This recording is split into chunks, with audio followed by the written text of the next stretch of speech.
Assalamualaikum Ustaz. Waalaikumsalam. Bagaimana dengan wanita muslim yang tidak pakai jilbab tapi berperangai baik atau bertingkah lakunya baik? Bagaimana sikap kita jika ada undangan? Oh, satu dulu. Ya, terima kasih. Yang pertama, kita dituntut objektif. Jadi, dia keliru dalam masalah busana tetapi positif dalam sisi tingkah laku. Itu yang pertama. Tapi yang kedua gini Bu,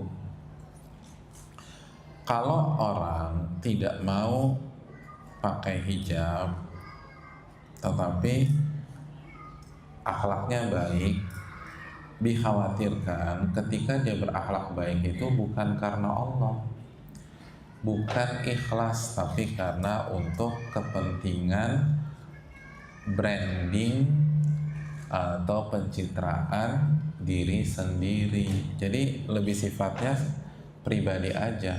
Kalau karena Allah, kenapa yang ini ngikutin Allah, yang itu nggak mau ngikutin Allah? Jadi lebih ke pribadi, berarti nggak dapat pahala sama sekali dia berakhlak baik. Karena kan innamal a'malu binniyat, amal itu tergantung niatnya.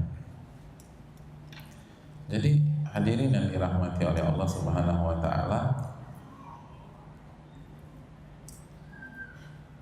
coba kalau kita benar-benar ingin cari pahala, renungkan hal tersebut.